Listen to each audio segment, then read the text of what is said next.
in order to save classical culture and classical music, we have to launch a chorus movement, a choral movement with young people, where young people learn to sing solfege properly in grade school, and that's the only way you can save civilization. Now, I want to take this to an extreme tonight to show that, in fact, the retreat from the 256, the C at 256 oscillations per second, that retreating from that or reversing that was an essential element of cultural psychological warfare, which was run by the British Empire precisely to destroy the potential of civilizations or cultures developing the cognitive capability in the children so that you could have sovereign nations. So this is not a matter of taste, or it sounds better, or it's easier, although all of those things are true at the lower tuning. But it's a political war against the British Empire. And what Lynn said is that to have a choral movement, to have a generation of young people learn to sing properly and understand it as a scientific principle, connected to an artistic principle, so that ideas can be communicated with the appropriate dramatic content, that's the way that we can save civilization. And so I'm putting together essentially two different ideas. One is I'm going to give you a sense of why we have C at 256 and a little bit of the history of the fight. But I want to embed it in this broader question of cultural warfare against the British Empire from the standpoint that Lynn laid out in his Project Genesis paper. That is, that the only way to actually understand the evolution of human societies is from the top down, from the noetic creative principle, and how it is that phase space in our universe, or in our atmosphere at least, that it's from the noetic that you can then look and understand the other aspects of the physical universe, the other two phase spaces, the biotic and the abiotic. And I'm going to show you that part of geopolitics, the essential theme of the British imperial domination of the world from the second half of the 19th century, was based on a contrary idea, which I'll get to shortly, but an idea called by its creator geomorphology. Geomorphology is a science of how you create assholes by starting from the bottom up. And this was a contribution, this idea, of Halford Mackinder, the founder of geopolitics. And so when you're singing it, what Lynn is absolutely right, therefore, anatomically and scientifically and socially, to say if you don't sing at C at 256, you are an asshole. And a British asshole at that. You fart with an English accent. And so hopefully I'll be able to demonstrate that so that you can then, the rest of this week, in your scientific work done in the sanctuary, experience for yourself these principles. Now, the central feature of tuning is the concept of bel canto, beautiful singing.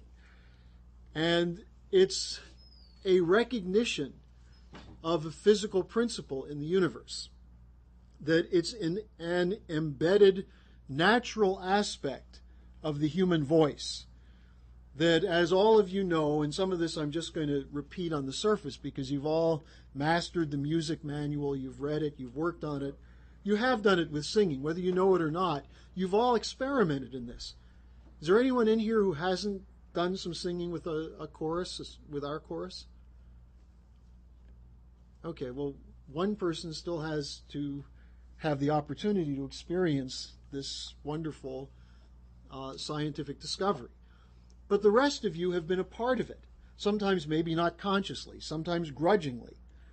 But you've discovered for yourself that there is a comfort level in singing that requires a certain use of almost at least the upper part of the human body, including the head, and that this is a natural physical law of the universe. And this is the principle of the underlying principle of tuning, of bel canto tuning. Now, the actual discovery of the C at 256 probably occurred long before there was an instrument to prove this. That is, as people started to sing. We know from looking at the tuning systems you find from bells in China, from some of the work of the Pythagoreans, that they had already made these discoveries as part of a geometrical investigation of principles of spherics, and then applying them to the human body as well. But that the essential modern conception of bel canto comes from the Renaissance, and in particular from the discoveries of Leonardo da Vinci. Now, da Vinci has a series of notebooks that are his musical notebooks, much of which is not available. A lot of it was lost. But there is enough there that we can see that da Vinci was looking at the question of the way the head is divided, the various cavities of the head, the whole vocal apparatus, the interconnectedness, and that it was from his writings that he discovered, or we should say rediscovered, how the human voice and the human body is tuned. Now, the first person credited with actually developing the instruments to discover this is a man named Joseph Sauveur. I believe he's French by the spelling of his name, but maybe not. And he's someone who was measuring organ pipes and vibrating strings. And it was his discovery that what we know as the middle C, both in terms of the C as sung by sopranos and tenors, and then later from strings and then keyboards, that note is tuned at 256, and that the tuning on the keyboard came from the tuning in the human body. And he lived from 1653 to 1716. That's when he was doing his work. He worked on organs, he worked on various kinds of instruments. It's very clear that Bach was at least familiar with his work, because Bach did a study of all the organ, the producers of organs. He did tours throughout Germany where the organ production was most advanced. Some of you know the name Werkmeister, Werkmeister was the one who said, Kepler is the greatest musician known to me, because of his work on the harmony of the spheres. So this conception was a part of a scientific discovery and debate following the period of the Italian Renaissance. Yeah. Can you just give us a spelling? Yeah. I'm sorry, I should have done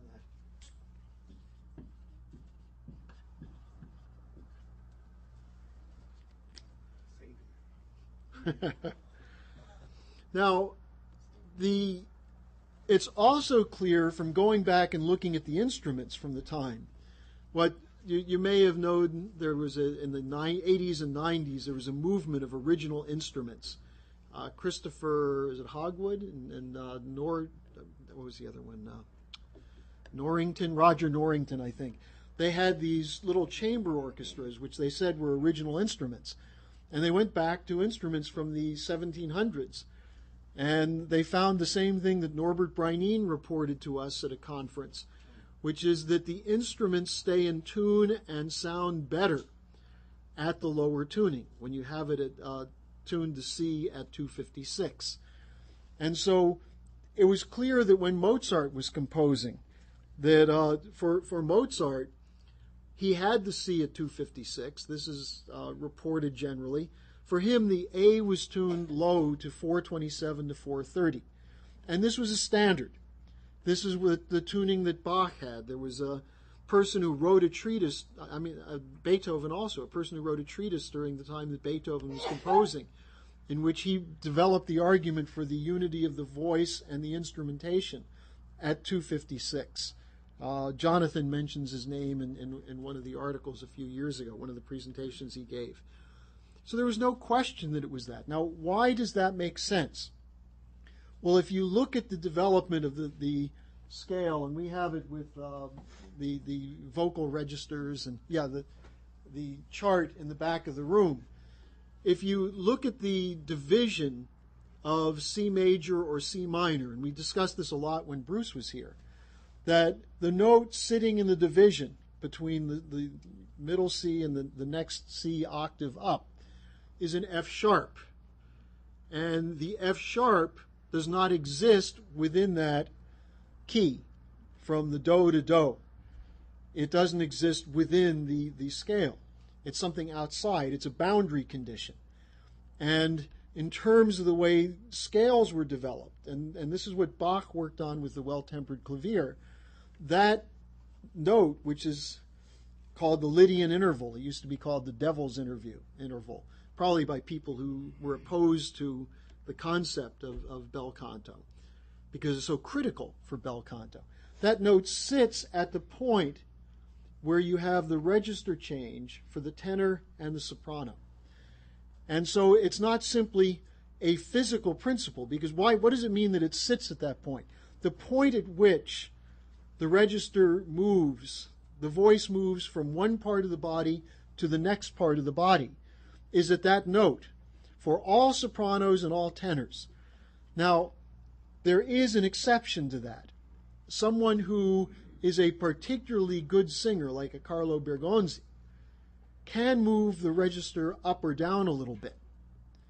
And therefore, some people can sing. Some people have an elasticity in their voice and a power in their support so that they can sing out of whack with the specie chart that we have in the back of the room.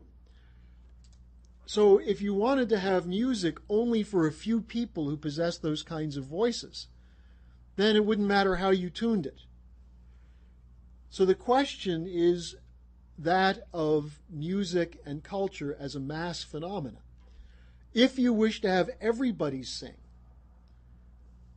and if you want people not to destroy their voices to do that, the fact that Bergonzi could sing at the higher tuning, although he didn't like it, and he opposed it, and he was a big supporter of our initiative to lower the tuning. But he could sing at the higher range, and he sang until his late 60s. But he said for most tenors in the modern period, by the time they hit 40 at the higher tuning, they began to lose their voice. And so that's where you see this question of the physical principle, that bel canto has several aspects to it. One is placement, that you know how to move through the registers. You also know in each register where each vowel sits in the vocal apparatus. So placement is one part of it. Secondly, support and elevation. And the support question is key, and this is one that Lynn has been emphasizing, and that he said did not exist effectively in the work we used to do we actually had it a little bit in the 80s, but it hasn't been so good recently. The question of support is, how do you push the column of air through your vocal apparatus? Now, the problem is that if you don't do it from breathing, from down here, and that's why Lynn says, if you're a tenor and you sing for 5 hours at a time, you're going to use up so many calories, you're going to eat a lot of pasta, and you'll develop that classical tenor pose, which you saw when we saw Bergonzi in the opera the other night. It's where you can sing with your hands comfortably outstretched on your stomach. But this idea of developing the voice from here means what? It means the rest of your vocal apparatus is free to work on the placement. You don't have to squeeze the tone. You don't have to use the throat to produce the air, the column of air that produces the note. That comes from down here. And so you have the rest, at that point, it's up to the mind to shape it. So you have a physical aspect of the body producing the support. It's like if you've ever seen the bellows of an organ. An organ that has these huge pipes, these gigantic 3 or 4 or 5 story tall organs in churches in Europe. They basically have almost a blast furnace under them to produce the column of air, which you get in part by pumping. and you produce a column of air, and the organ doesn't have to squeeze to get the air through it. It's produced from the apparatus that moves the air. Similarly, your gut, your solar plexus, works as that kind of air-forcing mechanism to push the column of air so that the rest of your vocal apparatus can be used by the mind to shape the tone and the placement. And that this is and also make sure the note is elevated. As you go into the third register, it's not stuck in the throat, that you actually can sing with facility, agility, and smoothly up to the highest levels of the third register. The fourth register is a little tougher, but in virtually every single person, if they learn to sing when they're young, with C at 256, and this is going to be an experiment we're going to have to take out to the whole population, anyone can sing in a chorus and can get to the point of using their third register, which is adequate for most choral work, which means that every child can get a competent education in the great classical compositions from the inside. And that's why Lynn said this is something that we have to do, to give everyone that experience, first of all, of being part of a group which creates something beautiful. And secondly, so they can discover the thinking, the minds of the great composers, as in the case of the pedagogical we work on with the Ave Verum, where we see how Mozart took an idea and took the notes that exist in the well-tempered system and utilizes ironies in the placement of notes against each other. In polyphony, what we're looking at then is counterpoint, so that you have the principles of bel canto, the physical principles, and then you have a second factor, which is that as each voice is different, that is, each species of voice is different, you have these species of voices singing against each other. That's what counterpoint is. But well-developed counterpoint can take specific kinds of forms based on how the intervals are placed, and placed both within each species of voice and then against the other species. We saw this with the work we did with Bruce when we had the Bach well-tempered clavier C minor piece for the clavier, for the keyboard, which we heard Mihua play. Then we heard the string quartet play it, and then we had people sing it. What you saw was the four different voices taking, in some cases, the same intervals, and in other cases, changes in the intervals. And by changing the flow in any one voice with a second voice against it, you start to create ironies. And one of the most important of those ironies is what's called the Lydian interval, which is when you get to a boundary condition. And then you don't know where you are in the piece. And so this is how an artist introduces something called artistic beauty, what Lynn calls artistic beauty, on top of a natural physical set of principles. So you start with a set of physical principles, the bel canto registration, and then you add to that these ironies that come from different voices singing against each other.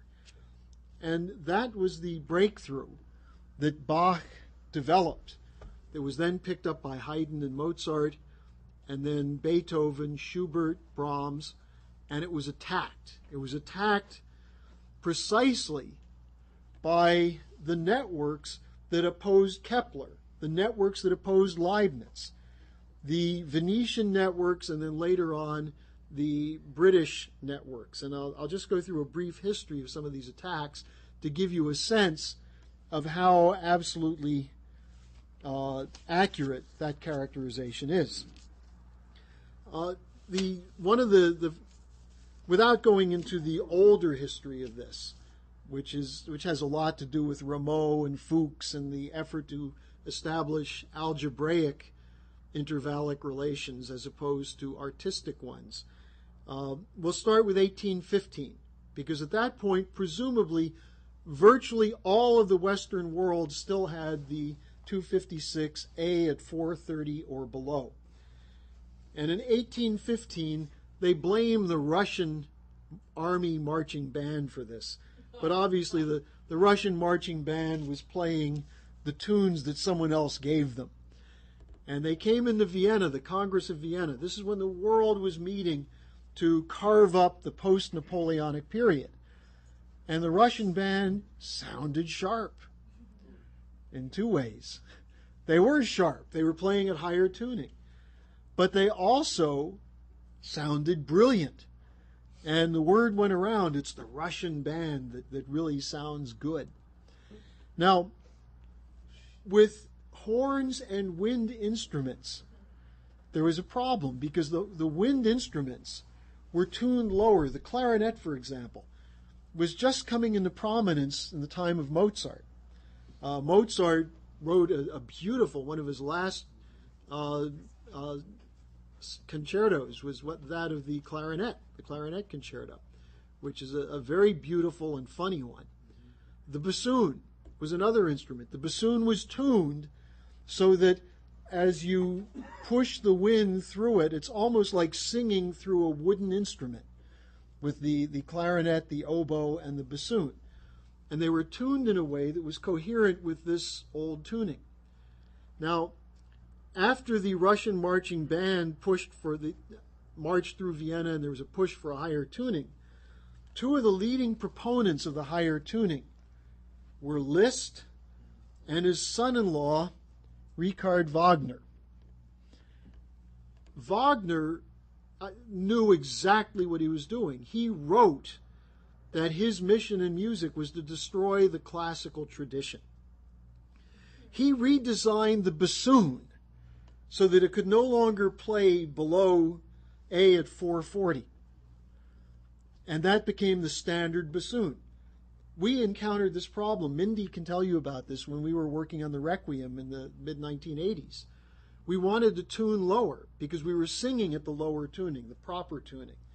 The strings you can always tune lower. It takes sometimes if, you may have to get a new set of strings and play around with it a little bit, but it's mostly in your head. You have to hear it lower. But, you can do that. But the horns and the winds are actually produced in such a way that it's almost impossible to get the lower tuning. You have to get older instruments, which, by the way, are very expensive. Or you have to get custom-made instruments, which are even more expensive. So that was one of the problems we had. And Lynn said that if we're going to do it this time, we're going to have to make sure we find a place where we can get the old winds. Now, other instruments. There's a funny story of that Beethoven insisted that the timpanis be tuned at the proper tuning.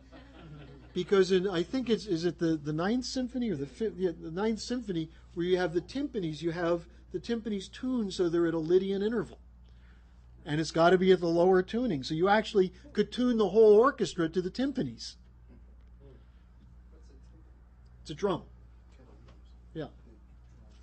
So anyway, as Wagner was pushing for this change, the French government passed a law in 1850, which was a little bit of a compromise, A at 435. Now, it's interesting because this was a period where a lot of the great bel canto composers had come to France. Bellini spent his last years in France because there was a reaction against what he was doing in Italy. He didn't get the position that he wanted.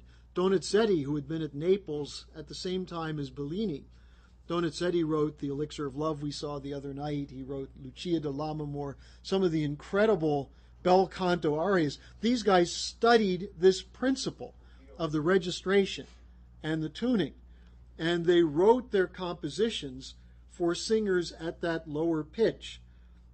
And they had some problems in Naples and Italy, so they went to Paris. So all of a sudden, Paris was a center of Italian bel canto composers. The one drawback to that is it's hard to sing the bel canto vowels with the French, so it's not quite as beautiful, although the French could give it up, and it would be better. But the Italian vowels were custom made for bel canto. Now, so Rossini and others worked with the French government to get this law passed. And that led Verdi to make the comment in his criticism of Italy, where the tuning was being raised higher and higher. Verdi said, what we call A in Rome is a B flat in Paris. And so Verdi began, this was in 1852, he began a campaign up through 1884 to lower the tuning. Now, I've often reported that they passed legislation in this. I'm not 100% certain they ever got the legislation through. I couldn't find any confirmation of that, and I consulted with some of our people who had done work on that. The legislation may have been made irrelevant by an order that came out from La Scala, which was the center of opera in Italy, that went out to every place except Florence and Venice, where they lowered the tuning to the Verdi tuning, A at about 430 and C at 256. And so therefore, I may have overstated the case when I said it became against the law to sing above 256 in Italy. But you wouldn't do it because you wouldn't get hired. In other words, the Italians understood that if you don't sing at C at 256, you're an asshole, and therefore you can't appear on the Italian stage. Now, so Verdi had the legislation introduced in Italy in 1884 to legislate A at 432. In response to that, in 1885, an international conference was convened in Vienna, and they concluded no pitch can be standardized. Now, some of you may remember the presentation I gave recently at the Cadre School about the importance of Vienna as a center of degeneration in the latter part of the 19th century. Now, this is where we get to this question of British geopolitics. So just hold on to that a second, and let me tell you the most recent effort to set a pitch was done as an Anglo-Nazi agreement in June 1939, just a couple months before the Germans started World War II. Goebbels requested that British musicians and German musicians get together and set the German radio pitch, they called it, agree that A should be set at 440. So technically the A440, which is lower than most now, but moving it to A440 was a British Nazi plot. And it's gone up from there. Now, let me just finish this by telling you a little bit about what we did. Then I want to go back to this British question, because it actually gets to the more profound question of cultural warfare. Lynn started writing about this or talking about this in the 83-84 period when we launched the work with Briano and started doing the preparations for preparing to do the Requiem. We had been singing from the time I joined the organization. Many of the people we recruited had musical backgrounds. Interestingly enough, for someone who was called an anti-Semite, many of the musicians came from Jewish families where music was a central part of the culture. You know, in my family, you know, my father took up the violin at a very young age. My mother attended a synagogue where Richard Tucker, the great American tenor, was the cantor. So, you know, she would hear the Kol Nidre sung by Richard Tucker, who after he'd do the Kol Nidre would race downtown to sing the lead in Aida at the Metropolitan Opera. And he would take people from the synagogue to play in the Egyptian mob scenes in Aida. So my Uncle Mervyn was a regular in the Aida mob scenes performed at the Met. So there was an element of this as the culture of New York City, which was heavily affected by the Yiddish Renaissance, the tradition that goes back to Moses Mendelssohn of culture. Moses Mendelssohn, whose daughters were part of the salon which Mozart participated in, the salon that also produced some of these sponsors and patrons of Beethoven. So you had this cultural tradition which included scientists. It included businessmen. It included political leaders. And it included the great composers of that period, all of whom had an understanding of universal physical principles and the interrelationship of universal principles of culture, of artistic creativity, as one and the same, unbroken. And so Lynn raised this again in our organization, and we decided to launch a campaign for this. And we had a series of conferences, but probably the most important was in April 1988, a Schiller Institute conference in Milan, and I think that's the one that you have from, we'll see a demonstration from that. We had two singers who presented demonstrations. One was Benaudi, and the other was the great baritone Capuccile. And they demonstrated the facility, the ease for them of singing at the lower pitch. Now, both of them could also sing at the higher pitch, but I want to read a couple quotes from during that campaign. We had an interview with Bergonzi, and some of you were quite impressed in hearing Bergonzi sing the famous role of Nemorino in the Elixir of Love. And I want you to hear him at the end tonight. We'll listen to his singing. Now, Bergonzi, as I said, could sing at the higher pitch, but here's what he said. His last performance, when he was in his 60s, he sang in, I think, Baltimore, the role of Nemorino. So Nemorino is a love-struck young man, but here he is in his 60s, singing one of the most demanding arias. And he said he could do it because of this bel canto tradition. But he said he could do it, but others could not. So he was asked, you've stressed that the Verdi A at 432 is the only scientific tuning. Can you tell our readers why it's scientific? And he said, because it's the most natural. This A is the most natural for the human voice, not only for Verdi operas, but for the whole repertoire. The A432 tuning is ideal for voices because Verdi wrote for the registral passage. If the tuning is raised higher, this passaggio, the passage, is moved around.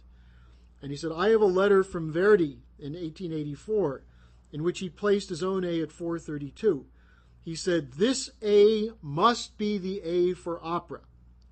And he said, this is why today we no longer have truly Verdian voices, because of today's overly high tuning. And we asked him about the Schiller Institute fight to lower the tuning. And he said, I can only compliment the Schiller Institute for this initiative, because it is not understood that we are facing a very frightening situation. Now listen to this next sentence. If we don't return to the natural lower tuning, we will no longer have the voices for singing opera. People have to understand this. They insist on A at 442, 446, 448, but remember, we're losing a great, enormous cultural heritage, because today in 1993, we already can hear that the voices are starting to be missing, absolutely. So I admire this initiative of the Schiller Institute. In fact, if it had not been for this Schiller Institute initiative, just fighting to at least put a damper on the situation, if it hadn't been for this, we'd be at 450 or 455. Now, he said, today's high tuning misplaces all register shifts and makes it very difficult for a singer to let the sound pass above the breath. And he talks about the string instruments that with a higher tuning, in an attempt to sound more brilliant, it produces a sound which is too tight and not soft. He said in the 1950s it was lower. He said, I think it was around A435 or 438. Then he says, I explain this because it's our young people who are at stake. Now, he had a school at Busseto, which was a famous school. And we had an organist, Sacchetti, who also taught there. And they said they kept the tuning at about 440. They said they had to do it because if they would have done it at 432, when their students went to get jobs, they wouldn't be able to sing. So they had to make a compromise. But he said he knew this was ruining some of the voices. So he said, it's the young people who are at stake. If you are studying singing at this high tuning, you have changed the entire vocal spectrum. If you sing on the passaggio at F, you're actually singing F sharp or higher. This shifts the entire technique by a half tone, from the low notes to the middle notes to the high notes. It is not the natural position. And so we told him, well, we've got a petition before the Italian Senate. And we did. We got singers, hundreds of singers, including Maestro Placido Domingo, to sign it. Renata Scotto, who, you know what she's doing now, Nicole? She's the artistic director for the Detroit Opera. The wonderful Adina from the Elixir of Love that we saw. A number of the top singers.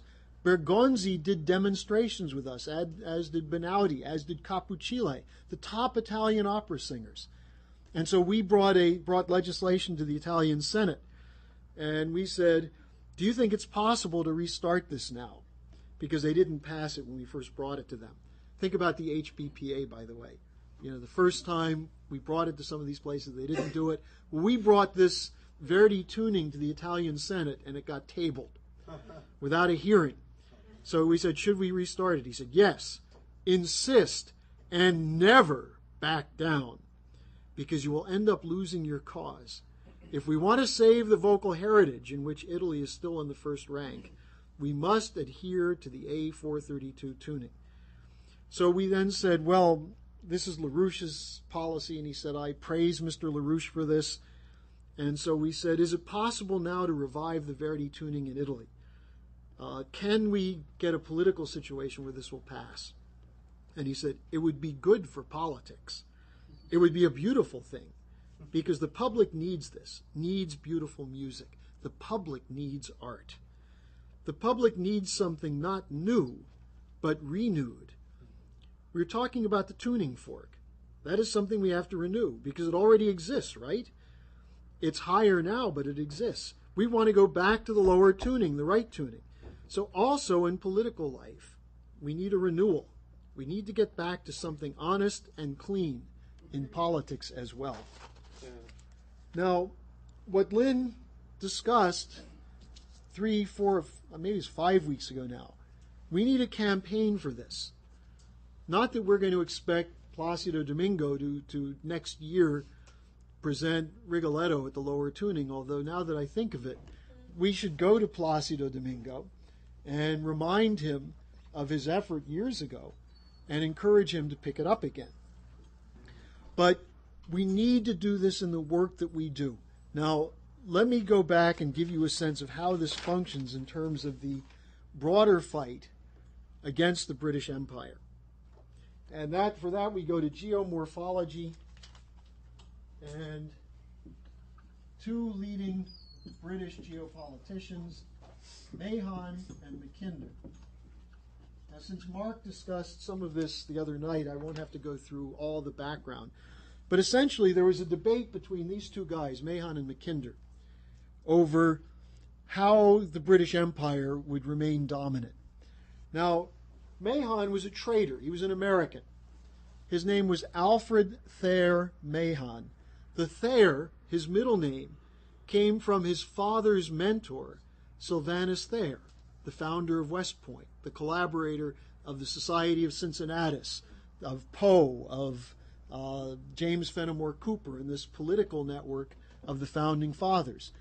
And Sylvanus Thayer was a patriot who understood that engineering and science was the key to warfare, to successful military defense of the nation.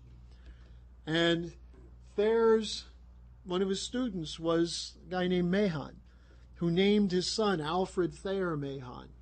But Alfred Thayer Mahon became a British Anglophile, pro-Brit, a believer in the idea that the United States should join with England as part of a global empire, a global sea power. And he wrote a book called The Influence of Sea Power on History, which was an argument for the United States doing what Kipling said on a tour 2 years later, take up the white man's burden. There was a big push to get the United States to join with the British as a colonial power, to go against our tradition. And Mahon was a key guy in that. The two people who funded and backed him were Henry Cabot Lodge and Theodore Roosevelt. Now, Mahon basically said, how do we know that Britain was the chosen country? And he wrote about the defeat of the Spanish Armada, that the evil King Philip II, who many of you know from the Don Carlos play, leveled all the forests of Spain, turned Spain into bad desert land by cutting down all the trees to build the biggest fleet of ships the world had ever seen, and sent them against Queen Elizabeth in England, against the Tudors. And the ships were a little big to be maneuvering that close to the British Isles. And the English Navy, with Sir Walter Raleigh, who at that point was not a sir, playing a leading role, lured the Spanish ships close to the cliffs. And when a sea blew up and blew them into the cliffs, the whole Spanish Armada was destroyed. And Mahon said this was a sign that England was to prevail. And from that point forward, the English development of the sea, as Mark showed you on the map, all the ports around Africa, eventually the Suez Canal, Gibraltar. Why is Gibraltar, the Rock of Gibraltar, why is that a British port?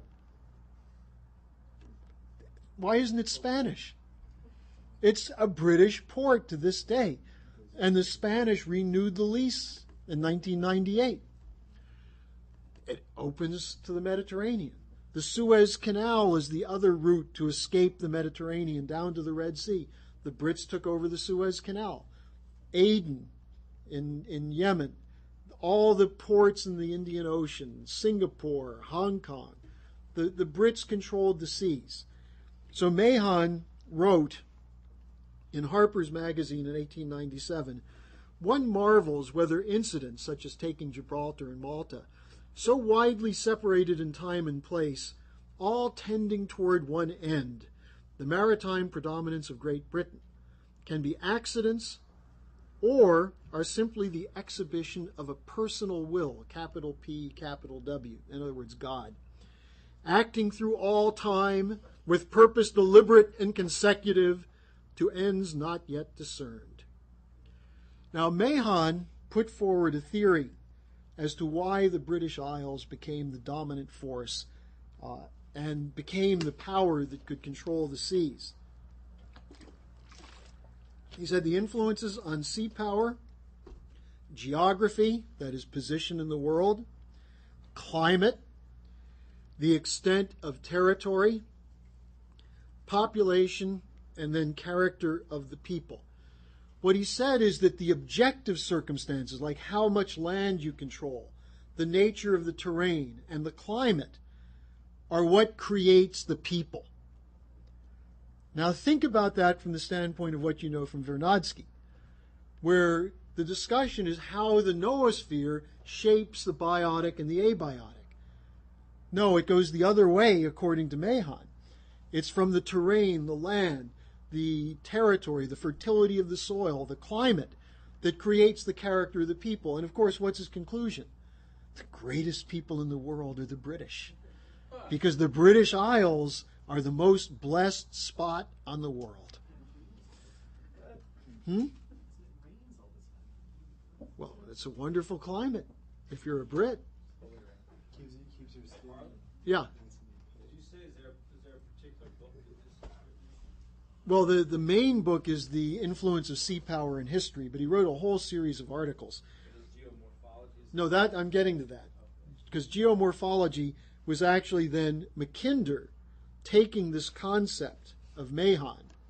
That is, that the objective factors are the important ones. Subjective factors like science and culture are outgrowths of the objective factors. That is, the British people became more cultured because of their climate, their terrain, the fact that they were on an island surrounded by water. You know, these are really the things that these guys were talking about. That's still brought up today. Of course it is. Let me develop this further, because It should knock your socks off when you think about the implications of this, especially from the standpoint of Project Genesis. So geomorphology is what Mackinder called it. Mackinder became a lecturer on geography.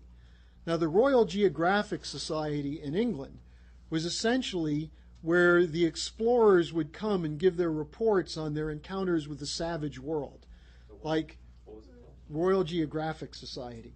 For example, when Stanley and Livingstone were having their encounters with the savages in the Congo, they came back and before packed houses talked about the terrain and the character of the African people and things of that sort, shaped by the land in which they lived and the rivers in which they swam and the animals that chased them and that they chased. And that this was the idea of geography. Now, Mackinder said, oh no, geography is more important than that. It's not just the wonderful tales we get of exotic lands from explorers, but we have to look at how the anatomy of the land influences human activities. And that's what he called geomorphology. How the anatomy of the land influences human activities. He said geography is the study of space relations on the Earth's surface, together with their cause and effect. And then to go beyond geography, you go to geomorphology to see what effect this has on human culture and human society. Now, what does this fit in with? What else was going on at that time in England? Well, a few decades earlier, a ship called the HMS Beagle was steaming around the southern hemisphere, going to strange and various islands, encountering strange and backward and barbaric peoples, animals, and sea creatures. And the observer on that ship was Charles Darwin. And Darwin put forward a theory of evolution. And again, in keeping with the idea of geomorphology, it's that everything comes up from the bottom. And that the amoeba develops into multicells, and the multicells develop gills and go under the water, and then they develop legs and go on land, and eventually they stand up straight and have a head. And at some point after that, their hair falls off, they get a little stronger, their penises shrink, and they become humans. Or something like that. Now, as Darwin was writing this, what else was going on at that point in time? That was the point of the 1876 Centennial Exposition in the United States, where the world came and saw that the American civilization, the American system of economics, the idea of equality, the fight that had been waged the decade earlier to save the national unity based on a higher principle, a principle of governance based on the idea of man, the nature of man, had triumphed and ensured that the United States developed as a superior nation. And the rest of the world came and saw that. And they were shocked shortly after that, because Europe was in a depression at that time, a depression that occurred on the land speculation after the unification of Germany in 1871. And as Bismarck watched Germany get picked apart by British free trade, and as reports came back from the United States, the French, the Italians, the Germans, and the Russians all adopted American system economic policies, including protectionism, national credit, infrastructure development, and so on. And Europe started to grow, started to outstrip Great Britain. The individual farmer in Germany, as had the American farmer, started to produce more than the British farmer. The ideas of the American farmer started spreading to other parts of the world.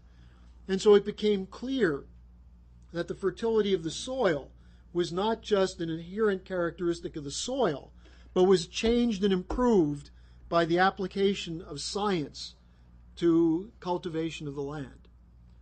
And so again, this application of the principles of science to physical processes demonstrated this principle of the noetic characteristics of human intervention. And it was in that period that Darwin was then turned into a whole theory that later was encapsulated by Mackinder. A man named Herbert Spencer was the one who coined the slogan, survival of the fittest, that the evolutionary theories in Darwin demonstrate the survival of the fittest. And then that was taken by Thomas Huxley, the promoter of Darwin, whose children, I think it's his children, maybe it was his grandchildren, were Julian and Aldous Huxley. Thomas Huxley said, let's look at the implications of Spencer's application of Darwin to human society. What are the policies of government intervention? So-called ethics. He called them ethical policies. They favor the reproduction and the survival of the less fit. That is, that people who should die off are protected by these policies of ethics. So here you have Darwin puts forward his crackpot theory of evolution. Spencer says we have to apply this to human society. And so Huxley says, all right, what does it mean? The less fit shouldn't survive. So government policies that ameliorate the conditions of the less fit not only keep a lot of bad people around, it slows down the pace of evolution. That humans could evolve and become more superior if we got rid of the useless eaters. Now, this was the policy. This was Bertrand Russell came out of this because Lord John Russell, his grandfather, was a promoter of this theory. This is what was being produced in England. The expansion of empiricism, the buildup of Adam Smith's theory of empire, and so on. Now, in continental Europe, where was this pushed? Against the Germans, in particular. Vienna. The degenerate center of all of this was Vienna, where you had the attack on classical music tradition, the attack on classical painting, Kandinsky and Klee, the attack on a competent approach to human psychology with the sex freak Sigmund Freud. And at the same time, it was Vienna where they had the conference to discuss that you cannot set a pitch because pitches are arbitrary. And this is something that Bruce writes about. Riemann was attacking this same theory in his discussion of hearing. Riemann was attacking the theory of hearing as primarily something that's percussive, that occurs on the membrane of the ear. And of course, at the same time, you had logical positivism, which said you can't really know anything. Therefore, how can you set a pitch? And so that's why I think it's clear that we can say that the same theory that led to British race imperialism is the one that says you cannot set C at 256. It's got to be higher in an arbitrary way. Now, I just want to tie this together a little bit further with this British Empire question. I want to give you a few quotes that come out of the same basic idea. Some of this is from Lord Palmerston, and some of you have heard these, but I'm just going to read through them quickly because I want you to get a sense of the quality of attack, the disgusting attack on this idea of the American system, this idea that it's human creativity which establishes the basis of standard of living and the improvement of conditions. And a big part of that was education, classical education. This was the Humboldt reforms in Germany. This was the influence of Benjamin Franklin in the United States. The idea of singing was an essential part of this. And in the Humboldt reforms, it was singing at the right pitch. Now, at the same time, you have Palmerston, who shaped the 19th century British policy which led to the modern British Empire. He referred to free trade as the dispensation of providence. And he said, in the face of this dispensation, with arrogant, presumptuous folly, the dealers in restrictive duties fly, fettering the inborn energies of man, and setting up their miserable legislation instead of the great standing laws of nature. What are these great standing laws of nature? Free trade. No government intervention. Now, when Palmerston ordered the gunboats, the British fleet, to China to enforce the open door policy during the Opium War in 1839, he said, "It is the business of the government to open and secure the roads for the merchant." In 1850, in an argument before the Parliament as to why Britain must enforce free trade policies, he said, "The fact is that it rarely ever happens that a foreign government gives up its selfish interests, its passions, or its prejudices to the force of argument or persuasion. Persuasion seldom succeeds unless there is compulsion of some sort nearer or farther off behind it." So in order to have free trade, you have to have compulsion. Further, he's saying that, so what are the selfish interests? The general welfare. That's a selfish interest of a government. Now, on the use of force, Palmerston said, and Freddie, make a note of this, "These half-civilized governments, such as those of China, Portugal, Spanish America, require a dressing down every 8 or 10 years to keep them in order." So Palmerston essentially saying we have to kick their butts every 8 to 10 years. On the U.S., Palmerston said, "In dealing with vulgar-minded bullies," and such, unfortunately, the people of the United States are, "nothing is gained by submission to insult and wrong. The U.S. have no navy of which we need be afraid, and they might be told that if they were to resort to privateering, we should, however reluctantly, be obliged to retaliate by burning all their seacoast towns." That was when the U.S. protested the British attack on the Russians during the Crimean War. On Afghanistan, he said the following, "We have long declined to meddle with the Afghans," which was a lie, "and have purposely left them independent. But if the Russians try to make them Russian, we must take care they become British."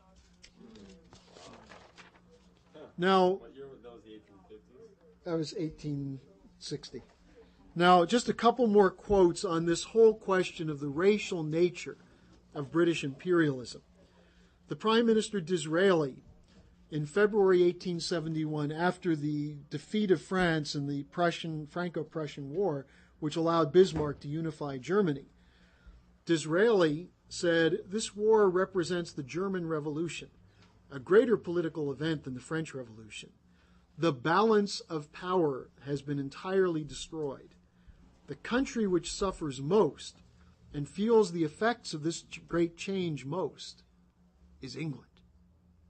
So France was crushed by the Germans, and he's saying this is a big disaster for England. Why? Because it meant the end of free trade. Lord Thomas Macaulay on British colonial strategy. "England must form a class of persons Indian in blood and color, but English in taste, in opinions, in morals, in intellect." Yeah. The London Times, which is one of the papers of the empire, in September 1891, when there was discussion of Britain leaving Uganda because of an uprising. This would be a fatal blow to all the civilizing influences we hope to exert upon Africa.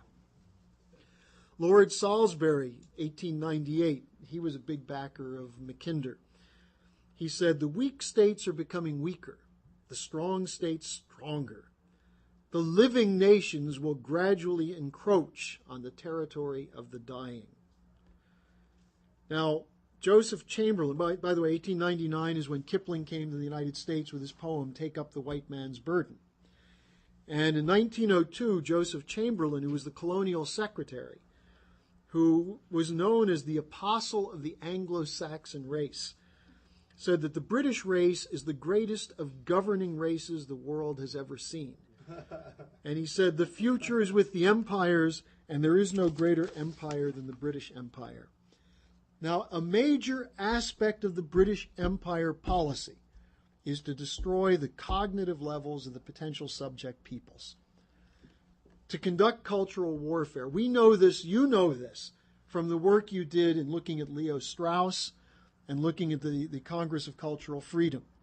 the way they introduced existentialism, introduced the diseases of positivism, of the imposition in science of Newtonianism, and then the policies which created the rock, sex, drug counterculture, which caused the degeneration of the baby boomers, the 68ers. So you know that from your study of the last half century. But if you go back further, what was the leading element of this assault? It was to take great culture, the culture of the great composers, of Bach through Mozart, Beethoven, Schubert, Schumann, Brahms, don't forget Haydn, to take that culture and destroy it, to transform it, to say that any music, any arbitrary connection of intervals is music, and to write off the dialogue across these centuries. If you go back to the development of bel canto and the Italian singing tradition and how that affected Bach and especially Mozart and Haydn, and that connection which we see through such things as the C minor series, that communication of ideas, where Mozart probably assumed that C would always be set at 256, so that 250 years later, when someone performs the Marriage of Figaro, the Contessa's great aria would be sung exactly as it had been sung in Mozart's time. And instead, that's been changed arbitrarily. And at the same time, music education has pretty much disappeared from the schools. And so that's why I think Lynn could say, as a scientific sociological observation, that not singing at 256 is the way you create a culture of assholes. And so our fight, the choral work that we're doing, and the instrumental work that's a part of it, is designed for that purpose, to rid the planet of assholes, at least in positions of government, and to establish this principle that Bergonzi spoke about of the beautiful, the artistic beauty being a part of the political discourse. And that's the way that you end up with a culture which does not allow an Al Gore to depopulate Africa. And so I think this should be seen as the highest form of political intervention. The work we're doing this week with the chorus, the tough work, because sometimes, if you sing a lot, your voice gets a little sore. So you have to work to protect against it. You have to build up the voice. We all know you have to build up the apparatus. You can't just roll out of bed and start hitting high notes. You have to do some work on it. But if you do it and you listen and you learn the interrelationships, the different voices, the dialogue, the intervallic relations. Bruce has just written, by the way, a little bit more on his paper. If I can, I'll get it before I leave tomorrow and make it available, based on his dialogue with you guys. When he was here, he was conducting pedagogical experiments, and you guys were the guinea pigs. No, it's actually really interesting if you look at the process, because this is how human culture works. We were playing the 387. We knew it was interesting. We knew there was a lot to it. We picked a few things out. We had fights over it. Anna and I had a fight over the G flat and the F sharp, whether that was really significant or not. And these were, I couldn't explain it fully, so it wasn't so clear. And if you can't explain something and you're asserting it, then it's not at all illegitimate for someone to say, I don't think you're right. So you have to work on these things. But now, over a period of time, Bruce has taken up this work.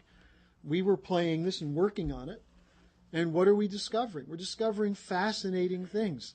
The connection with the musical offering, which also the quartet here is working on. People are starting to sing parts of this. You look at the well-tempered clavier, then you start looking at how Mozart put it into the string quartet, the so-called Haydn quartets. And you look at the things that we were working on. So Bruce has written some more on that. And this is all part of this investigation of how the mind works.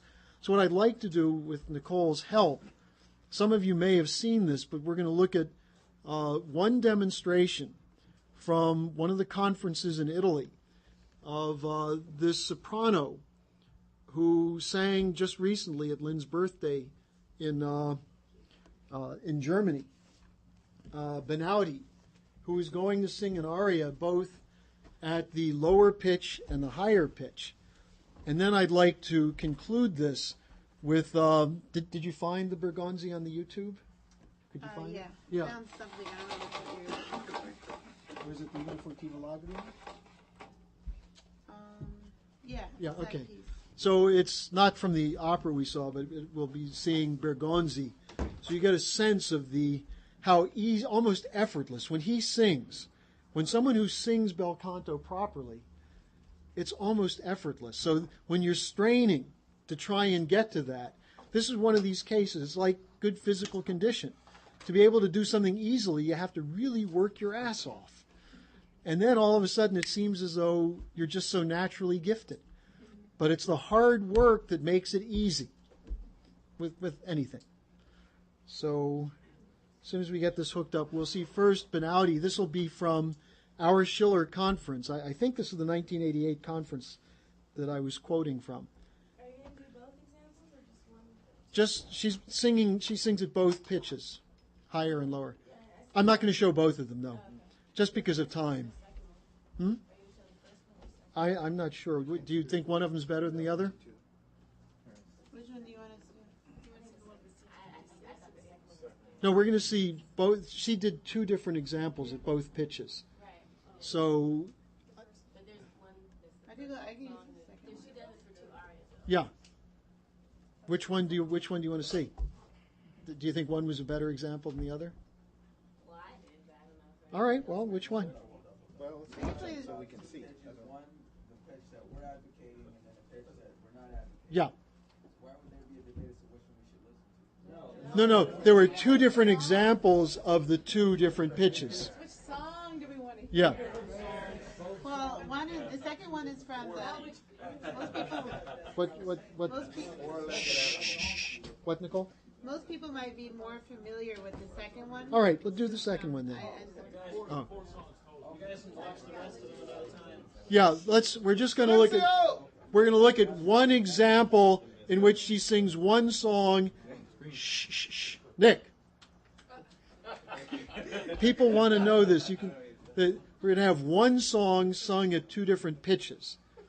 And then we're going to hear Bergonzi, who I think this might have actually been in the 50s when the tuning was a little lower in Italy. But do you have it there, Nicole? Hey, quick card. Do you have a reference for the Mackinder on the geomorphology? Is there a particular book or essay? It's a series of lectures that he gave as part of his Royal Geographic Society lectures. Do you have it now? Do you have to plug it in, Alan? Yeah, but it's not really up on the screen. Yeah. Push it to All the right. screen. We're still working on perfecting this technology. I already have the screen up. No, you gotta push it to the out. How do I do that? But don't you want to plug that in so we get the sound on the other? Yeah, I'm just trying to get it on the screen. Okay. Whatever. Pause it.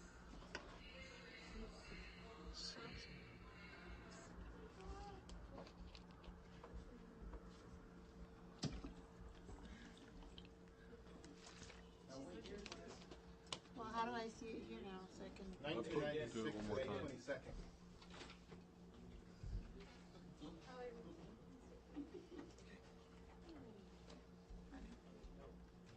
We have it?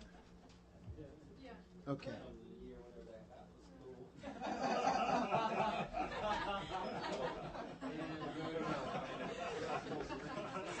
Go to video. That is full screen. No, video. Go to video. Video? This? Full, Yeah, but now I don't know how to fast forward it. just double click. Turn the sound on? Yeah. Take it off. What's on here? That's Sacchetti, I think, the organist from Bussetto. See, it's on mine. That's not on. I don't know. With the red lights on. No, it's in Italian. Red lights on. Is it plugged in? Yeah, red lights on.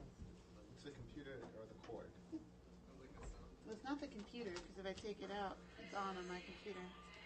Something wrong with the speaker. Marty. Well, I haven't seen this. If you- if you- Stop it, stop it, stop It it. is up. I don't know how to stop double it. click the screen. Just get Marty. Double click the screen. Now you can stop. Hey, Marty, that's Stop it. Why isn't it What's- going on the speaker? It's not playing on the speaker. Lights on. If you click on the Did you plug it into the right hole? Yeah. Sure. See? Sure, it might be in the What? microphone somewhere. Did you put it in the microphone or the speaker? I know where my microphone is. I do this all the time. Plug it in the back of it. No, you don't put it in your microphone. oh God. All right, let's get a line to the experts on how to do it. I don't know why it's not playing now. I'm Plugged in saying, though. if you say on the computer, it might be muted. I've seen that before. No. It's not muted My on there. computer is No, I'm that's saying working. muted on the output of it. That's not talking about it's working on the speakers on your computer, but on the output of it. Put it in the right. Make sure it's on the instrument. In the back of the The speaker. jack on the back of the speaker. Does that say instrument? You need the lights? Instrument, yeah, instrument. Okay. Try it again. Much different things. It could be. Yeah, you gotta turn it around. Got it. Got it! Human error. Right, this is Benaldi who's going to sing.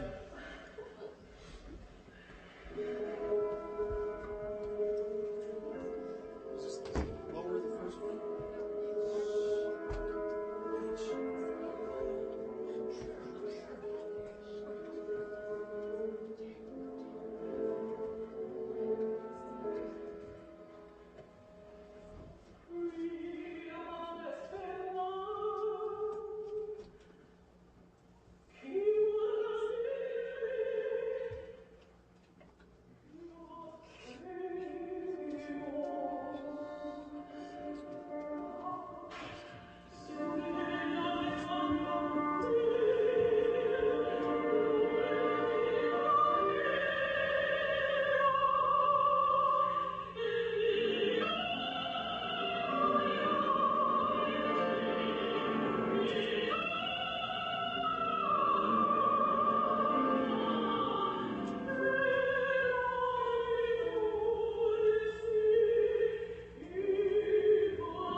spiega come lui, Roberto, le mie sono tutte A, se uno deve passare a conto con le note gravi, anche con la cosa naturale, i cantantino.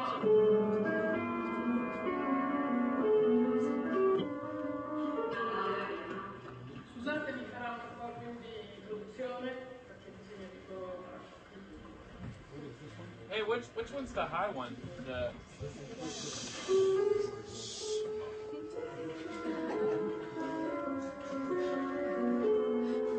This is the second one.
All right, what do you think?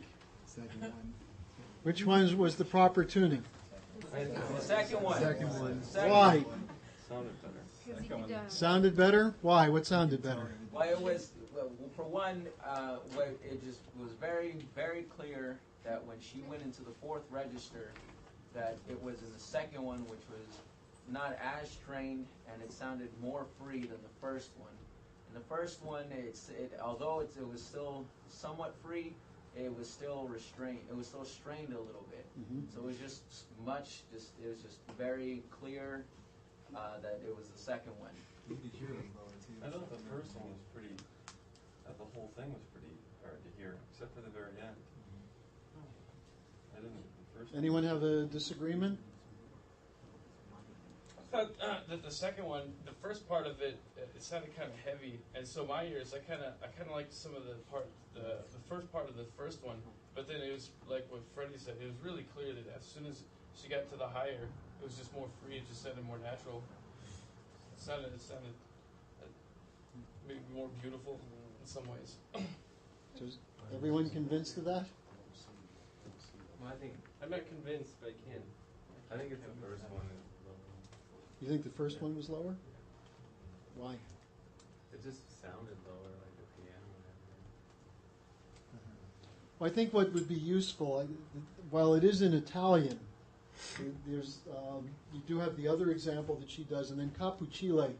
It's even more clear when you hear him singing a baritone aria. That's the most clear example. But I want to just finish with this. Nicole, you have this there. Bergonzi. People should look. Is this Bergonzi? Yeah. Okay. This is near the end of the whole opera is a build up to this aria, and it's all bel canto, and it's all written as a one, where you have the fight of this guy to show this woman that he's worthy of her love, and where she is playing coy, but there's a part of her which knows it, because she says things to him like, the way I can be free is I take a new lover every day. And she says shocking things, but in the end, when there's a little trick played on the whole village, and he suddenly is seen as the desirable catch, when she thinks she might lose him, he has this aria where he says he can tell that she really does love him.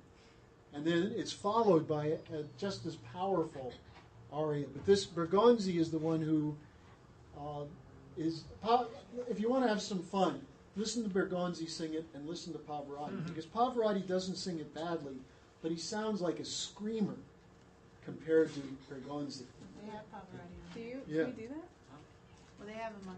Well, let's not do it now because it's getting late, but people can do it. But I'd like you to hear Carlo Bergonzi. This is from Donizetti's 1831 opera, The Elixir of Love. Just a little bit. Alan? Yeah, I just didn't think it's not going to go the whole way. Let me think on the YouTube.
loading fast enough. It'll come back. Oh. It's not It's not loading. Putter through. You should pause it. I think the server's The server's down? because you were looking at the other page and it said the server's not. There's no way to hack you. Well, let me see. How do I? Double click it. Oh yeah, I lost my internet connection. All right, well, you gotta hear it. But now that was, I don't know whether that was You don't have the DVD significantly higher tuning, but could you hear the freedom of his voice? You don't have the DVD with you? I don't have it with me now. I'm going to send it out here so those who didn't see it can see We it. should get on the network. We can invite you. Yeah. But did you hear the freedom, Freddie, did you hear the freedom of his voice? Yeah. And he's remarkable in that. And you can tell from the placement how it's just, there's a quality to it, which is shaped. And the support is so that Oh yeah, strong. yeah. It's unbelievable. So Because you think he's run out of breath, and then he finishes like these ends of that's these a key lines. point He in- still has all this breath left. It's unbelievable. I can take a couple of questions, but that's a key point because this idea of how do you shape a long line, this is something that Robert talks about in the drama, that if you have the support, then you can finish an idea. You can carry something throughout the presentation. And Bergonzi, a great singer, Renata Scotto does the same thing in her aria that follows up that one. So let me just take a few questions if there are any. I know it's kind of late, so yeah. Can you define like natural and freedom? Natural and freedom, you can define it. But when singing, they say like the second one was more natural, more free than the first one. And I want to know. All right, well, have you noticed sometimes when you sing that when you have the support and the placement, it feels more natural? You know what I mean by that? Less strain? Have you had that happen? I know you have because I've heard you in some of the warm-ups. So that's freedom. Yeah. It means that you can do with the voice what you have to do. That if you have the support so that you have a column of air and you need to hit a higher note, you can place it. Because what does it mean when you're placing a note? How do you sing a note when you just sing a progression of notes? How does your mind make the notes work? How come they don't just come out as the same note? Have you ever thought about what you do when you create someone want to just do an arpeggio starting on do? Anyone warmed up enough? Everybody should be. warmed up. Yeah, all right, well just that. So what's the other one? Just- Ballad?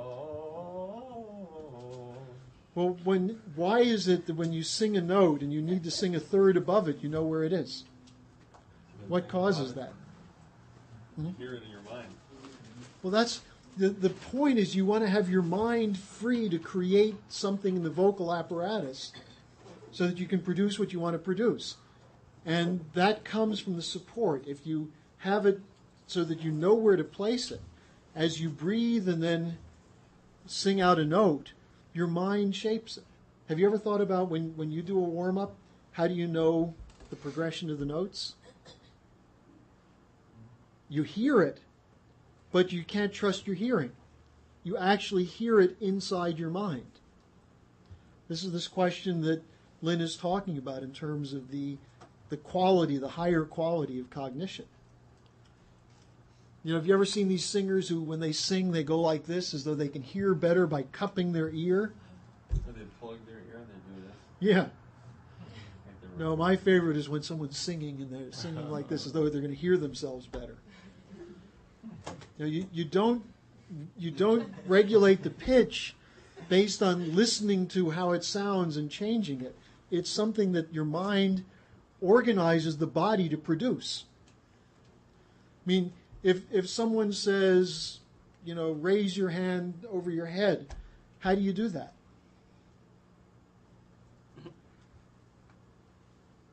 Delante, touch your nose. How do we do these things? You have an image in your mind. Well, it's the mind is communicating to the nerves, and you have electric impulses and chemical impulses, and that's how you do these things. And singing is something you learn, and the way you sing freely is when you're not straining, when you're not, if you just are singing from here, sometimes when your throat hurts and it gets scratchy, that's not free. That's not natural. And so the question is, how do you produce a column of air that the tongue, the throat, your whole head can shape to produce a certain kind of not just a pitch, but a quality. You can shape it. You can make it softer or louder. You can have a crescendo and a decrescendo. That's what Benauti, you saw what she did. When she held a note that was high and she had a crescendo and then she made it softer, that all comes from the mind. So that first one, she wasn't doing it? Well, because of the higher pitch, it was more of a strain. It was harder to do it. It took more of her physical energy to do it, and it took away from her ability to make it beautiful. This is what Bergonzi is talking about when it's at the right tuning, because the body is shaped that way. It's like if you're trying to scratch your left ear with your right hand going around behind your back. It's kind of hard to do. It's not natural, is it? It's natural to just go like this. I mean, there are physical aspects of the body where you can do certain things. And the ability to develop singing is a cultural development of the whole society. What if you had one person who was a great singer and nobody understood it? Lynn talked about this not too long ago. People said, "Did you write poetry? And why did you stop writing poetry? Because it was bad?" And Lynn said, "No, it wasn't so bad. It's that no one appreciated good poetry. There's no audience." If you have a population where everyone's singing and everybody gets a sense, even if not everybody can sing as well as everyone else, because it just won't happen. Not everybody will be able to control it and do it and produce as beautiful a tone as everyone else. But everyone can sing. So as you develop that in a society, the capability to sing is not seen as something unnatural or weird or something like that, but you just do it. In Italy, in Verdi's time, they used to sing Verdi choruses while they were working in the fields. Think about the racist idea of the happy slaves out singing in the fields. Well, sometimes they did sing in the fields. They were basically sending out signals as to when the escape was going to come, or here comes Massa, look busy. Things like that. And you'd sing it in the songs. Singing is a natural way of communicating ideas. And we've lost that, and that's also why we speak so poorly. Why most people speak in grunts and groans and almost unintelligible utterances. So you have to create a culture, a whole culture. Let me just add one point to this geomorphology question, which I meant to say that in terms of the racism. You know the old saying that, African Americans are lazy? Where do you think this comes from? This is the whole British racist, that it's hot. They live in a hot climate. So genetically, they shut down. They learn to tolerate the heat. And you move them to the British Isles, the most wonderful climate there is, and they can't function. And they have emotions, but they don't have creativity. And then you have Harvard turn this into the bell curve and things of that sort. This is this whole question of racism.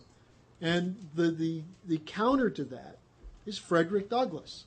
The counter to that was people like William Warfield, not because they proved that a black man can do it, but because it demonstrated that the quality to sing beautifully is universal. And anyone in any culture that's human can do these things.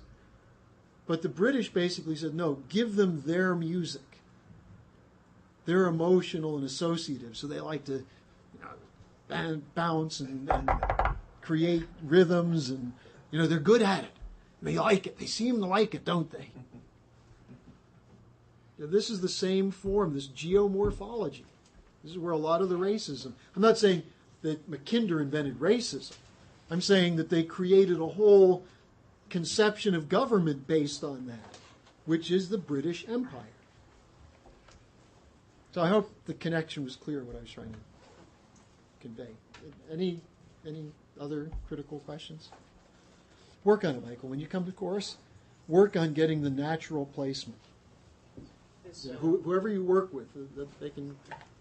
You'll be able to experience it and you'll enjoy it. Hey, Harley? Yeah. We just got back, but I would assume that you're saying that this geomorphology argument is the same as saying essentially only certain individuals within the population can sing, given the higher tuning, etc. Yeah. There's more to it than that, but that's what happened in San Bernardino. We got a commitment from a woman that we've been talking to that will be on the Legislative Review Committee next meeting. Okay. That she's going to fight to make sure that it happens. And that means not 2 weeks, but the soonest we could have it passed is 4 weeks. And this is starting to drive me a little crazy. You just have to tell them there may not be any homeowners left in 4 weeks. Yeah, I don't seem to get that. Rachel and I were clear in the public comment on that question. It's like the old story in Buffalo, New York, with the last person leaving town, please turn off the light. There'll be one homeowner paying the taxes for everyone who goes to school, but of course there'll be no children in the school system, so it won't matter. Then people can just live in the empty schools. All right, so anyway, I heartily approve of the work this week on the choral, the accelerated chorus work, and I think you guys should have a lot of fun with it. And by next week, we'll have a much better chorus and much happier people. Okay.